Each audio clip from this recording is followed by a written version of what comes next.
The following is a presentation of the Eagles Sports Network.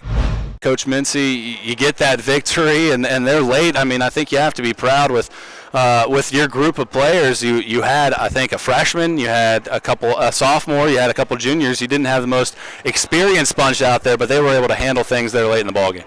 Well, and since you mentioned that, I was proud that Allison could come in as a freshman in her first attempt to play here at Holt Fieldhouse, and of course Jekka came in, and it was really a struggle, to be honest, the whole game as far as my rotation goes, because some people that normally play a lot, I just wasn't getting much out of them, and I had to continue to go down the bench and try and get some people in there in a lineup that we were trusted, and I was in a way I'm kind of disappointed in how we played, but then.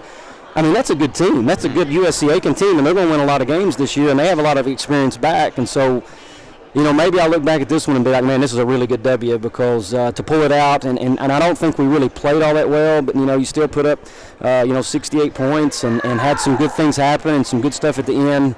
I think it'll be a quality win. I know it's going to be a quality win. I just need to look at it that way. And especially here at the beginning of the year when you go to Carolina and you get beat pretty handily, you hadn't been in a close game. You hadn't been in any of these situations with this group of players, and yet you're able to come out. You guys were trailing, it seemed like, the final 15 minutes of the ball game. Right. You got a couple leads there, but they were always able to answer right back.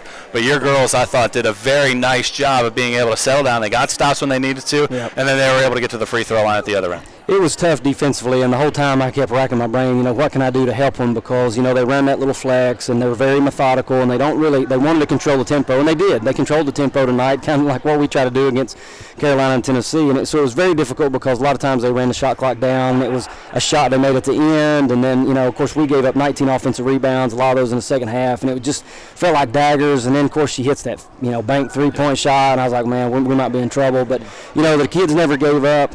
They kept battling. And like I said, we haven't been in a close game, and so you need to go through these type of games so that late in the year, you can pull it out. And for Tatum to step there with 7.2 and knock down the free throws, what a champion! What a champion! Walk us through those final couple of possessions. You call timeouts, you set stuff up, but you're able to get Kaylin Brooks and Tatum Bergstrom, people that are known for shooting the three ball, to put the ball on the ground, draw fouls, and then get to the free throw line. Well, the last play in particular, which is the one that's still fresh on my mind, we had tried to run an out-of-bounds play that we already have, in our arsenal. It's something it was nothing I had to draw up. We were trying to see if we could get a layup and then possibly get a three. It was a broken play, and then Tatum just, she's a junior now. She's been through these battles. She put it on the floor, goes in there and draws a foul, and then, of course, we make the free throws, which she did. And then we wanted to, there's a lot of different things you could do at the end of the game, and I just thought it was best to put a big on the ball and just guard them and hope that we would do a good job and not foul them, because I felt like we were a little handsy. I kept telling them, we're not in the SEC anymore. They don't let you play that physical. They're going to call that kind of stuff, and unfortunately we got buzzed quite a bit for it. But great way to win the game. It was a struggle. I'm going to tell you, it was a struggle the whole game. I think I can do a better job, and I think we can certainly play better as a team. But you don't want to be peaking after your first game, right? Let's talk about the free throws here. You are now 22-4 since you've been the head coach, when your team shoot 25 or more free throws. You get there 27 times a day. Not only do you get there 27 times, you convert 22 of them. Mm-hmm. A lot of different players were able to get to the free throw line. You mentioned you're not in the SEC anymore. They're going to call a lot of that. Were you happy with how your players were able to get down the lane and force some fouls? I was, and that's one of the things that if you're going to win in this league, you got to outscore your opponent from the free throw line, and you get 27 chances, you make 22 of them. That's a really good clip. We've got a goal to shoot 75% for the year, and we're sitting here after game one at 81.5. Of course, we shot 100% down at Tennessee. We only shot 8 of them, but we have good shooters. We have good free throw shooters, and we outscored them by 2 at the free throw line and won the game by 1 point. So that may have been the difference in the game.